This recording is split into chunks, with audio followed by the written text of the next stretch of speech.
Welcome to the Hidden Truth. Don't forget to subscribe, like, and hit the bell so you never miss a secret. The winter wind cut hard across the open lots and rusting steel of Gary, Indiana, the morning John Granger stepped out of his battered Chevy truck and pulled his collar high against the cold, the skeletal remains of the once mighty mill looming in the pale gray light like a dying colossus, and he stood there for a long minute, breathing in the acrid scent of snow and smoke and metal, letting the bitter air sear his lungs because he needed to feel something, anything, before walking through the employee entrance for what he somehow knew would be one of his last days as a millwright at Great Lakes Steel, the place where he had worked since he was 19 years old, the place that had chewed up and swallowed 3 generations of Grangers before him and would, he had always believed,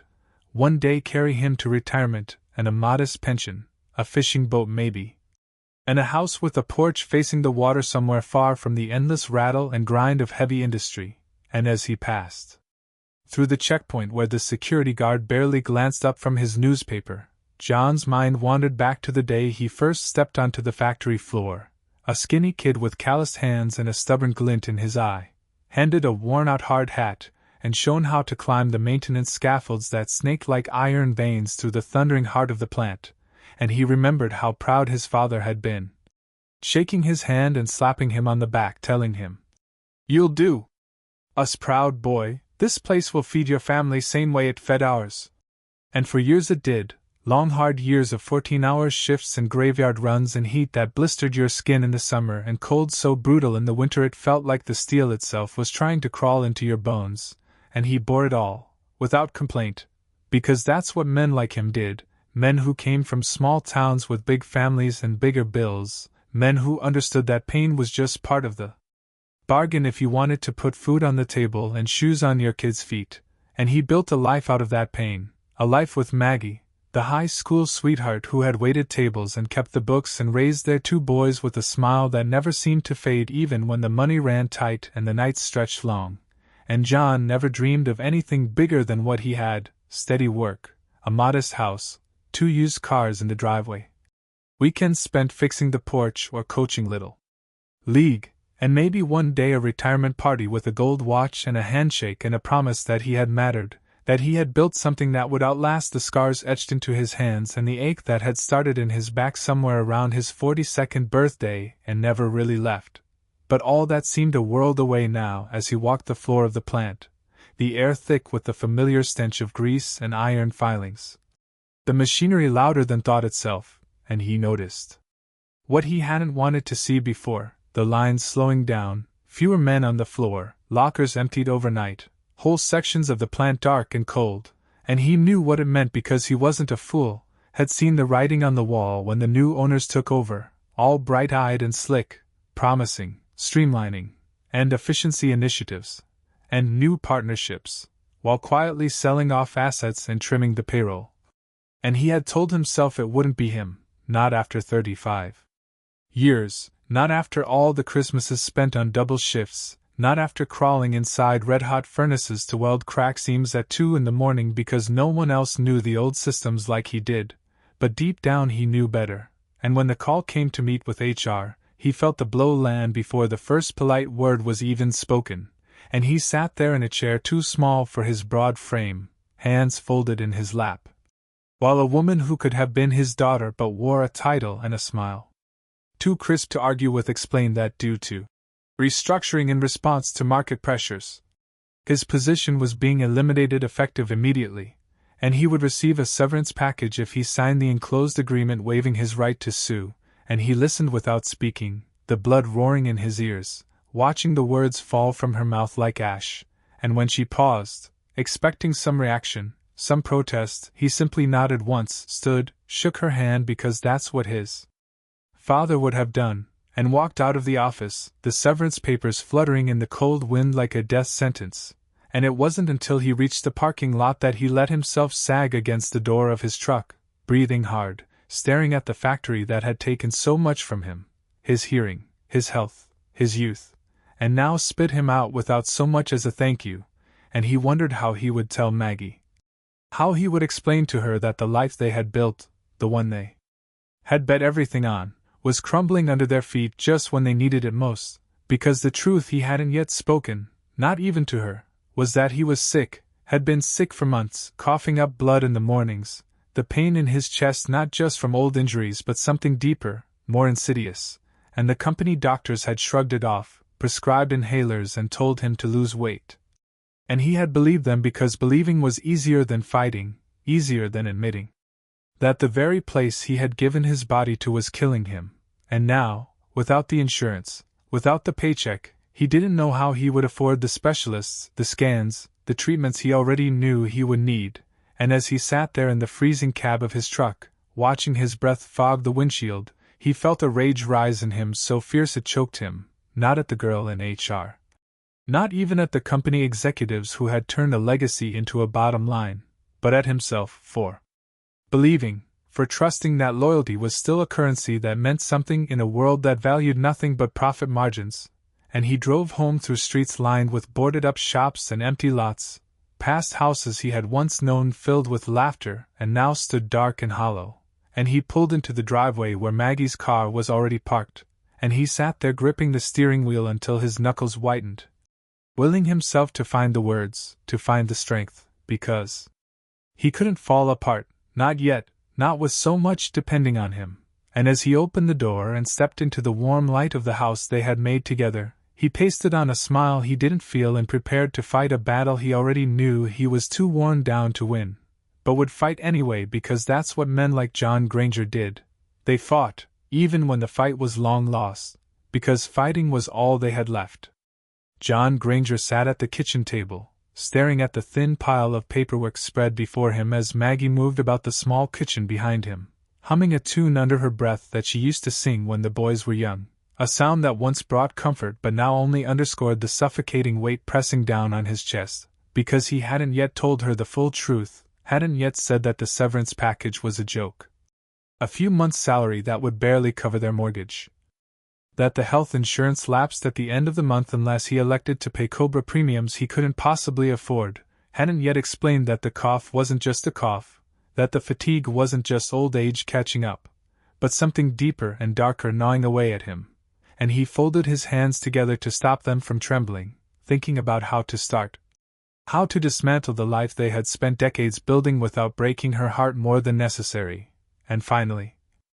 when the coffee pot beeped its readiness and she slid into the chair across from him, smiling that soft tired smile he loved, he opened his mouth and told her everything, haltingly at first, the words scraping their way out of his throat, watching her smile falter and her hands clench and unclench around the coffee mug, and when he finished there was a long silence between them, not angry or accusatory but heavy with sorrow and shared fear. And she reached across the table, taking his rough, scarred hand in her smaller one, and said simply, "We'll find a way."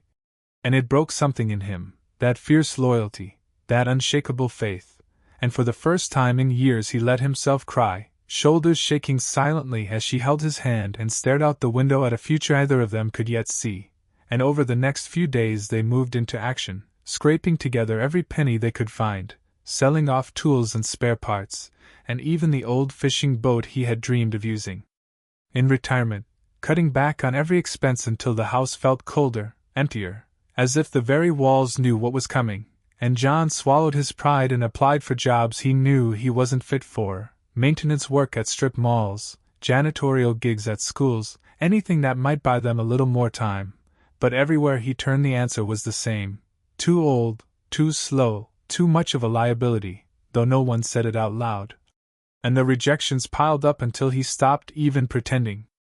to expect good news, and when the first hospital bill arrived, an amount so staggering he thought it must be a mistake, he realized that sickness wasn't just a personal tragedy. It was an economic death sentence in a country that spoke in bumper stickers about supporting its workers but abandoned them the moment they became inconvenient, and nights grew harder, sleep slipping further out of reach as pain and worry gnawed at him. And Maggie did what she could, picking up extra shifts at the diner, where she still waitressed part-time, her body too worn for the double shifts she forced it through, her ankles swelling and her back aching but never once complaining, and John hated himself for it. Hated that after all the promises he had made, after all the years he had spent believing he was shielding her from the worst of it, he was now the source of her burden. and when the coughing fits grew so violent that he collapsed in the bathroom one morning, cracking his head on the sink, Maggie rushed him to the ER, and the diagnosis came swift and brutal: advanced pulmonary fibrosis, likely exacerbated by decades of inhaling fine metal dust and chemical fumes, a slow, suffocating death sentence handed down by the very factory he had given his life to, and sitting in the sterile hospital room under fluorescent lights that buzz like insects. John listened as the doctor explained treatment options he couldn't afford, clinical trials with waiting lists years long, palliative care designed not to heal but to make the dying slightly less miserable, and he thought about the irony of it all, that the same company that had promised stability and security had poisoned him slowly, and then discarded him when the cost of repair grew too high. And when they returned home, John and Maggie sat side by side in the dim living room, holding hands and making silent promises to each other that whatever came next they would face it together, because what else was there to do? And word spread quietly through the town, among neighbors and old friends who remembered the young couple that used to host backyard barbecues and Little League fundraisers, and casseroles and envelopes of cash began appearing on their doorstep, anonymous acts of kindness that shamed and humbled John in equal measure, and he learned to accept them, because pride was a luxury they could no longer afford.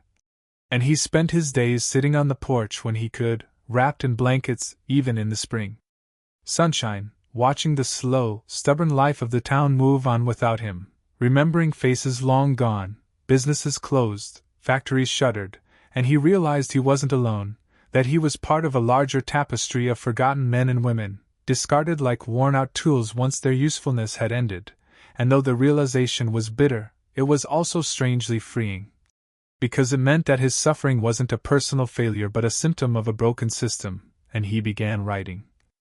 Slowly at first, with trembling hands, recording the history of his life, the factory, the town, not for fame or pity but so that someone, somewhere, would remember that they had been here, that they had mattered, and Maggie, when she wasn't working or tending to him, typed up his handwritten notes, compiling them into a rough manuscript they jokingly called The Gospel According to the Forgotten. And though he didn't believe anyone would publish it, the act of creating it gave him a sense of purpose, a reason to keep pushing through the pain and exhaustion, and when he grew too weak to hold a pen, Maggie became his scribe, capturing his words as he dictated from his bed, and their small, stubborn rebellion against erasure continued even as his body betrayed him, and in the final months, as the world shrank to the four walls of their home and the slow, mechanical hiss of the oxygen machine, John found a strange kind of peace, knowing that though the factory had broken his body it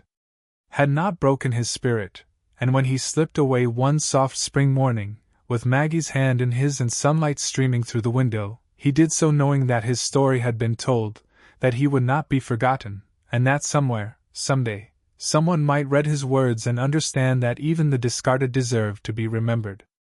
The days after John Granger's death passed in a strange, muffled way, as if the world itself were tiptoeing around the emptiness he left behind, and Maggie moved through them with a quiet, mechanical determination, organizing a small service at the local Veterans Hall where a few dozen friends and neighbors gathered to share memories over weak coffee and 2 sweet sheet cake, and though the service was modest, it was filled with a kind of unspoken reverence, the kind reserved for men who had given everything they had without ever asking for more than a fair shot and a little dignity, and as people spoke, old foremen from the mill, fellow churchgoers, teammates from the town's first Little League team, Maggie sat near the front, clutching the worn copy of John's handwritten manuscript, feeling both the immensity of her loss and the incredible reach of his life. The way he had embedded himself in the fabric of the community not through grand gestures but through 1,000 small acts of steadiness and integrity. And after the service, as people hugged her and pressed envelopes into her hand and said all the right things with eyes that shone with genuine sorrow, she made a decision that surprised even herself. She would finish John's book, not just for him, not just for herself, but for all the others like him, the men and women whose stories were buried under layers of corporate indifference and national amnesia. And so she set about it with the same stubbornness that had seen her through 4 decades of marriage, typing up the last of his notes, organizing the chapters, working late into the night after her shifts at the diner, fueled not by grief but by a growing sense of mission, and when she was done, she sent the manuscript, retitled The Steel Beneath Our Feet, to every small press she could find, expecting little but hoping quietly, and weeks turned into months until finally a letter arrived from a tiny independent publisher in Des Moines, saying simply that they would be honored to publish John's story, and when the first copies arrived, Maggie held one to her chest and wept, not because it erased the pain of losing him, but because it gave that pain a shape, a purpose, a way to reach beyond the four walls of their life and touch the lives of others, and to her astonishment, the book resonated, not with the polished literary circles of New York or Los Angeles, but with the ordinary, hard-pressed people of towns just like Gary, people who understood the slow violence of economic abandonment, who saw in John's words a mirror of their own struggles, and letters began arriving, handwritten and heartfelt, from places Maggie had never been: Toledo, Youngstown, Flint, Buffalo. Letters that spoke of fathers and mothers and grandparents who had given everything to industries that left them to rot. Letters that thanked her for reminding the world that they existed, that their sacrifices were real, and though the book never made bestseller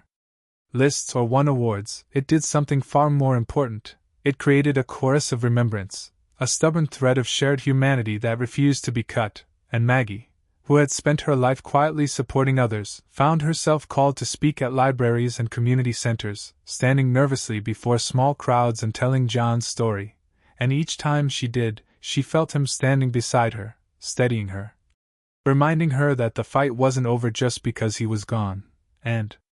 meanwhile the town itself, battered and diminished though it was, began to stir in small ways. An old factory converted into a community center, a memorial erected near the waterfront listing the names of workers who had died without fanfare, a new city ordinance offering tax incentives for companies that invested in local labor rather than shipping jobs overseas. And Maggie knew these were small victories, fragile and incomplete, but they mattered because they proved that resistance wasn't futile, that even against the grinding gears of progress and profit, ordinary people could carve out spaces of memory, of dignity, of stubborn hope, and through it all, she kept living, kept moving forward in a world that sometimes seemed to have no place for women like her, working her shifts, tending her small garden, volunteering at the new community center where she helped organize reading groups and job fairs, quietly building the kind of future she and John had once dreamed about on long walks through the neighborhoods of their youth. And on the first anniversary of his death, a small crowd gathered outside the old Veterans Hall, reading passages from The Steel Beneath Our Feet under a sky heavy with the promise of rain. And as Maggie listened, wrapped in John's old work jacket, she felt something lift inside her, not the grief, it would never fully leave, but the crushing solitude of it, replaced by a web of shared remembrance. A living testament to a life that had refused to be forgotten. And when a young boy no older than her grandson stepped forward at the end and read aloud John's words, "We are the foundation they forgot they built on, and without us, everything falls," Maggie closed her eyes and whispered a prayer of thanks, knowing that the story had found new hands, new voices, new futures, and that in telling it, she had kept her final promise to the man who had given everything he had without ever asking for more, the man whose strength now lived on in every stubborn heartbeat of the town he had loved. The seasons turned steadily in Gary, Indiana, as they always had, grinding winter into spring, spring into the sticky, heavy summers that made the streets shimmer under the weight of heat and memory, and Maggie Granger, now firmly settled into the life of a widow who had refused to fold into invisibility, continued her quiet campaign to keep John's legacy alive. Not through grandstanding or political rallies but through the slow, steady weaving of his story into the fabric of the community he had given everything to, and she found herself invited to more events, readings at local schools where teenagers, many of whom had never set foot inside a factory, listened in rapt, uncomfortable silence as she spoke of the years when the mills roared day and night and a man's word meant something, of community halls filled with laughter and sweat, of a time when you could walk the streets and know the name of every face you passed. And though Maggie never considered herself a public speaker, she grew into the role with a kind of fierce humility, speaking plainly, answering questions with the same no-nonsense honesty that had carried her through raising 2 boys on a line cook's wages while John pulled double shifts at the mill. And as the months passed, a groundswell began to build, small at first, but undeniable. And the steel beneath our feet became a kind of touchstone for those struggling to reconcile the myths they had been taught about work and reward with the harsher realities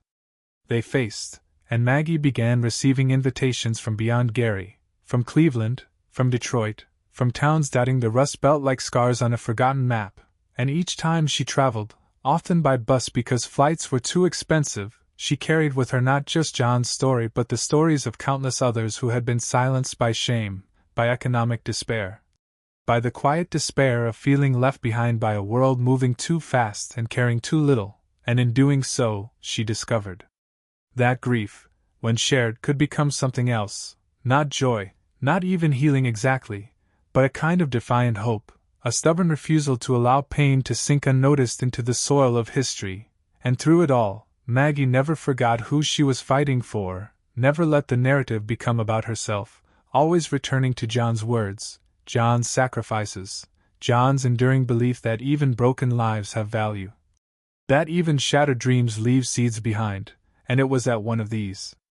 gatherings, a small conference on labor rights held in an aging union hall in Pittsburgh, that Maggie first met Ana Ramirez, a young organizer with a voice like gravel and fire, who had grown up watching her father's construction job vanish into subcontracting scams and gig work that offered no security, no future, and Ana approached Maggie after her speech, clutching a dog-eared copy of the book, her eyes fierce and shining, and said simply, "I'm fighting because of him." And Maggie, who had spent a lifetime holding her emotions tightly in check, found herself embracing the young woman, feeling the torch pass invisibly between their hands, and over the following months Ana and Maggie began collaborating, bridging the gap between generations, between the quiet endurance of the old ways and the loud, relentless energy of the new, organizing local initiatives to support displaced workers, lobbying city councils for fairer labor practices, creating memorials and storytelling projects that ensured the lives of men like John Granger would not be erased by the next wave of economic upheaval, and through it all, Maggie's days filled with purpose even as her body began to betray her, the long years of hard work, stress, and grief manifesting in aches and illnesses she quietly kept to herself, unwilling to burden the movement she had helped spark, and when she finally collapsed one evening after a long town hall meeting, rushed to the hospital by neighbors who had grown to love her fiercely, the diagnosis came swift and cruel: congestive heart failure, advanced and irreversible, and the doctors spoke in hushed tones about options, about comfort care, about preparing for the inevitable. But Maggie, stubborn and clear-eyed to the end, refused to be sidelined by a prognosis, insisting instead on one last project, a full recording of John's life and writings. A digital archive that could be accessed by anyone, anywhere, ensuring that even if the physical books disappeared, the story would endure. And with Ana and a small army of volunteers, she spent her final months overseeing interviews, scanning documents, recording oral histories, building a living testament to the resilience and worth of ordinary working people. And as her strength faded, she continued to mentor, to guide, to bear witness. And when the end came, as she lay in a hospice bed surrounded by friends, former students, activists, and old neighbors whose lives she had touched in ways she would never fully comprehend, Ana sat by her side, holding her hand, reading aloud from John's book, and Maggie smiled faintly, her last breath a whisper of satisfaction, of a mission fulfilled not through victory but through stubborn, unwavering devotion. And when they laid her to rest beside John under a tree that still bore the scars of lightning strikes and decades of storms, the town came out in numbers too large for the small cemetery to hold. And as they stood under the heavy gray sky, Ana stepped forward, placing a single steel wrench atop the simple stone marker that bore both their names and the words they had lived by. "We built this. We remember."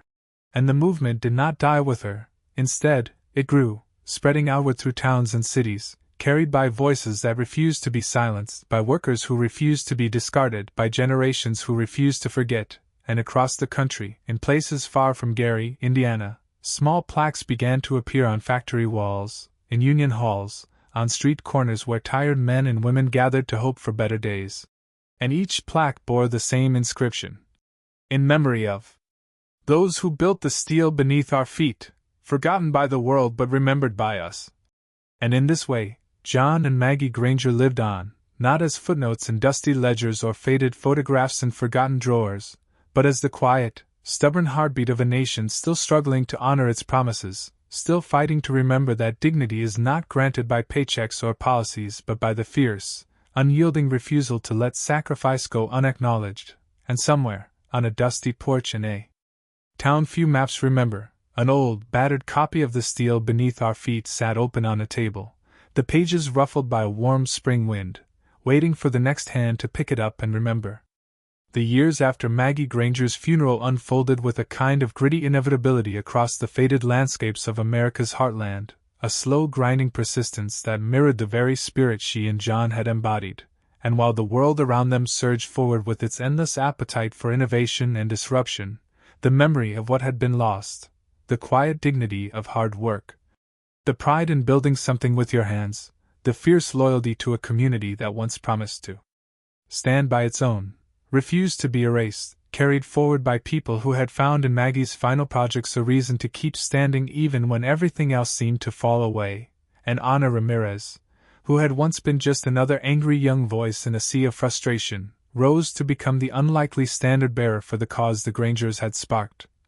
Traveling from town to town in a battered Ford with a cracked windshield and a trunk full of books, pamphlets, and handmade signs, speaking not from stages or pulpits but from parking lots, factory gates, library basements, wherever people would gather to listen, and everywhere she went, she carried John's story, Maggie's lessons, weaving them into a larger tapestry of forgotten laborers, displaced families, shuttered dreams, and stubborn hope, and though she faced resistance, blank stares from politicians, sneers from corporate mouthpieces, exhaustion that clawed at her bones, she never wavered, never forgot the solemn promise she had made at Maggie's bedside to carry the torch until her last breath, and slowly, painfully, things began to shift. A city council here passed new protections for workers, a struggling town there voted to convert a closed mill into a worker-owned cooperative. Small, almost imperceptible victories that stitched themselves together into a larger story of endurance. And in Gary, Indiana, the Veterans Hall that had once hosted John's memorial became the home of the Granger Center for Labor and Community History, a modest but fiercely independent archive where young scholars, old veterans, and curious teenagers could come to learn not just the facts of the Rust Belt's collapse but the human cost, the real weight of dreams deferred and dignity denied. And among its first exhibits was a simple, battered work jacket, stained with grease and blood, donated by Maggie before her death, alongside a plaque that read, "The armor of the American worker, worn in battles fought not for glory, but for survival." And as the years turned into decades, the Granger Center became something more than a repository. It became a rallying point, a pilgrimage site for those who needed to remember, to reconnect with a truth too easily lost in the noise of the modern world. And every year, on the anniversary of John's death, a gathering was held, not a formal ceremony, but a potluck, a music jam, a storytelling circle where old-timers and young radicals alike shared memories and songs and plans for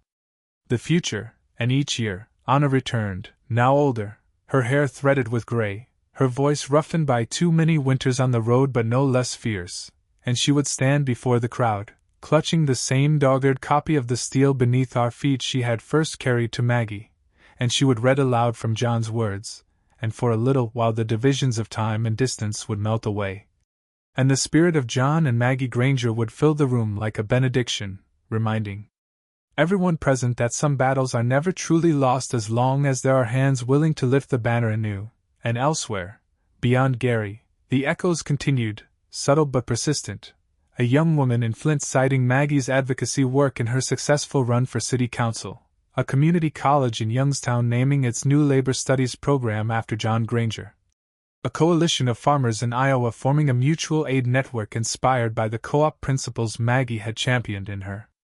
final months, and perhaps most poignantly, a retired mill worker in Pittsburgh, who had once thought himself too broken and forgotten to matter, standing before a room full of apprentices and telling them, voice shaking but unbowed, "You don't have to be famous to change the world, you just have to refuse to be erased." And through it all, through every struggle and setback, through every small triumph and lingering defeat, the name Granger remained not as a monument or a brand but as a living promise, a stubborn heartbeat within the national memory, reminding a country too often eager to move on that the foundation it stood on was built with blood and sweat and hope by people who asked for nothing more than fairness and respect, and that to forget them was not merely an act of historical negligence, but a betrayal of the very ideals America claimed to hold dear. And so the story lived. In whispered prayers and shouted protests, in songs sung over crackling campfires and speeches made in echoing Union halls, a testament to the enduring power of ordinary people to leave extraordinary legacies simply by standing their ground, loving fiercely, working honestly, and refusing, no matter how much the world tried, to be forgotten. The decades rolled forward like a slow, grinding tide, indifferent to the memories of men and women who had given everything they had to build the bones of a country that so often forgot to look backward, but in the quiet corners where stories are kept alive not by fame, but by stubborn loyalty, John and Maggie Granger's legacy refused to fade. Surviving in the scuffed work boots of machinists teaching their apprentices to check every bolt by feel, in the careful handwriting of a young woman in Cleveland who kept a journal of her father's stories of the mill, in the folded letters tucked into the pockets of old men visiting the Granger Center who traced their fingers over the exhibits with reverence. And each year the annual gathering grew a little larger, as people from farther and farther afield came to share their own stories. To stand under the open sky of Gary and remember that dignity and sacrifice were not relics of a lost world but living currents that could still be drawn upon for strength. And Ana Ramirez, now herself a woman weathered by decades of fighting battles that were always uphill, never-ending, would stand before the gathered crowd and remind them that the fight was not just about preserving memory but about shaping the future, that every story told, every name remembered, every injustice named aloud was a brick laid in the long, slow rebuilding of a more honest world. And when she spoke, her voice carrying across the field where the mill had once thundered and roared, it carried with it the cadence of John Granger's stubbornness, the warmth of Maggie's unwavering hope, and the fierce conviction of every ordinary man and woman who had ever refused to be ground into dust without leaving behind some trace, some testament, some whispered defiance. And even as new generations rose, tethered to screens and algorithms, the stories endured, because the hunger for authenticity, for real connection, for the kind of hard, simple truth that John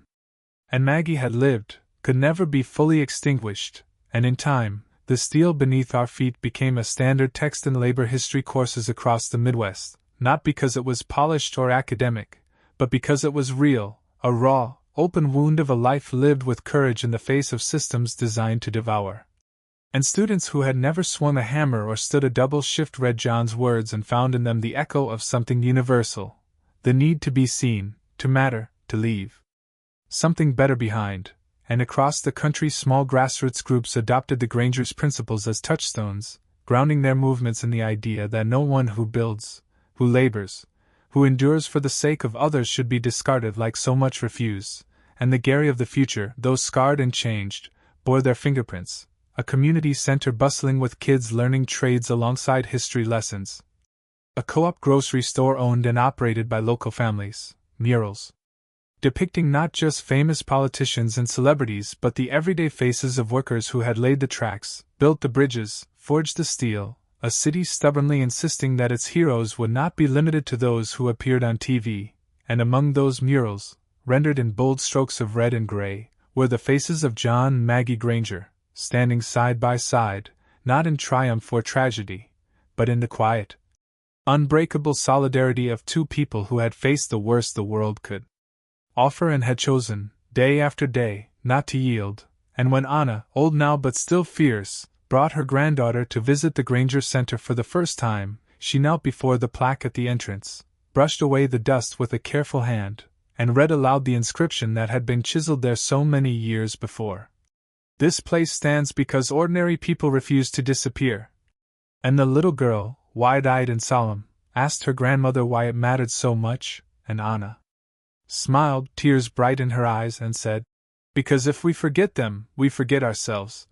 And somewhere, perhaps in the warm breeze that stirred the flags flying above the center, or in the low hum of voices sharing old stories inside its walls, The spirits of John and Maggie Granger lingered, not as ghosts trapped by sorrow but as quiet guardians of a promise fulfilled. Not the promise that the world would be fair or kind or just, but the promise that no life lived with courage and love would ever be truly lost, and so they remained, part of the land, part of the people, part of the ongoing, unfinished story of a nation still struggling to live up to the sacrifices of those who built it with broken hands and unbroken hearts. Thank you for being with us on The Hidden Truth. If you enjoyed this, leave a like, drop a comment, and be sure to subscribe. The secrets are waiting to be revealed. See you soon.